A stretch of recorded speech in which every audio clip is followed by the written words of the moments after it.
Welcome to Film in 5D, the show about everything film with the Sony a7S. I'm your host, Aaron Hammock, and this week I'm going to give you an overview of the Gopro Hero 4 along with my best uses.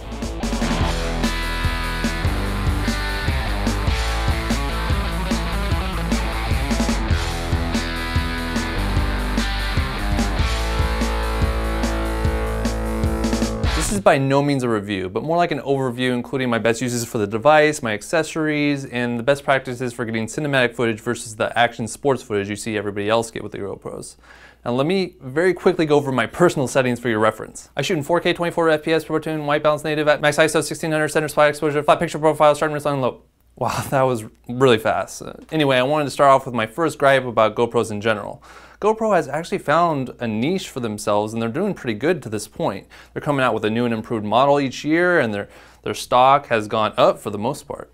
My issue, however, is that they really only have one option for filmmakers, and it's the same option that everybody else has. Whether you're snowboarding with your friends or making independent films, it's a versatile camera, but you have more and more people out there using it for aerotography like myself, and we just wish that there was more than just the one option. I'm talking specifically about the wide-angle lens, and with the exception of using lower-end resolutions, you're pretty much stuck with that wide-angle look. Which, don't get me wrong, is great for certain situations. In fact, my first episode about the GoPro Hero 2, I put a huge emphasis on the fact that this is a great alternate camera for wide-angled shots, especially if you don't already have a DSLR with wide-angled lenses. However, this can get old pretty quick, especially if you don't have any alternatives. However, I heard through the grapevine about a newish solution people were turning towards to achieve a more cinematic look with their GoPros, the 5.4mm lens, which is basically a more telephoto version of the stock 2.92mm wide-angle lens. This little guy actually only uses 10 megapixels of the 12 megapixel sensor, but it's still full 4K resolution. You can't just get the super wide shots that you can get with the standard wide-angle lens. Here are the positives and the negatives of using this lens over the stock. Some of the positives include there's no distortion and it's significantly sharper, and some of the negatives include there's a bit more jello and it's also not as good in low light since it's an f3.0 lens and not an f2.8. This leads me to another gripe I have with GoPro cameras. The apertures are fixed and yet we still have no control over the shutter speed.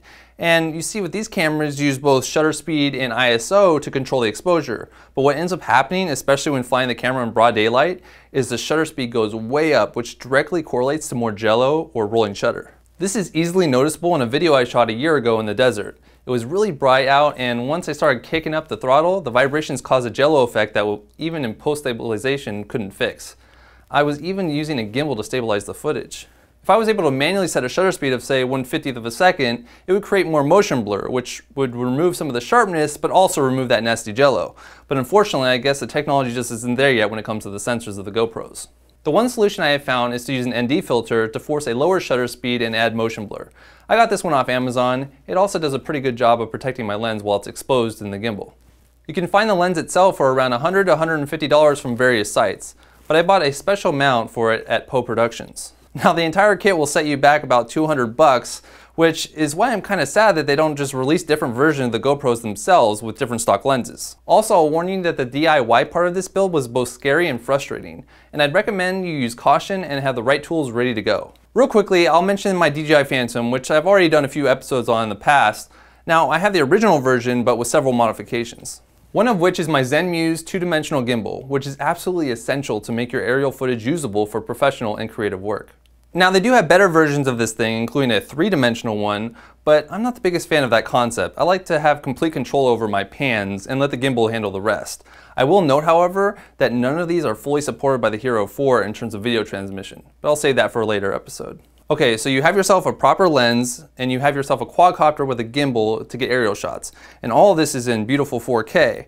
That's great and everything, but what if you just want to do some quick shots with your GoPro when you're on the run and your main camera isn't feasible or available? Well, I recently discovered that companies are taking this technology born from quadcopters and adapting it to handheld use. I recently purchased a handheld gimbal from Sync Technology, which is great for stabilizing handheld shots. It's only a 2D gimbal, but as I mentioned before, it's actually what I prefer. But there's a ton of options out there. Though the one thing I do like about my Sync in particular is that it has an LCD screen right on the back that gives you a live feed and helps you with framing and actual filming. It even has a tilt control trigger to help me out with precise camera tilts and especially camera positioning. I should make mention of the fact that any gimbal you use, whether it be a quad or a handheld, will leave your GoPro exposed or naked. So you're definitely putting your $500 investment at greater risk. I won't talk too much about the GoPro app. It's a great little app, especially for setting up your settings, but honestly, I don't use it for much more than that. You can't use it with my Phantom because of the Wi-Fi interference, and my handheld gimbal already has a live feed. I will mention, however, that the Hero 4 recently came out with its first major update, which gave us two things in particular worth noting: 60 FPS at 2.7K and 240 FPS at 720p. That's basically 8 to 10 times slow motion. Let's try it out.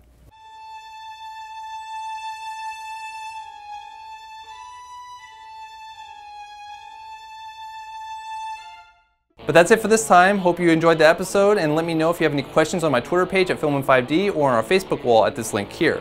Now, get out there and go shoot.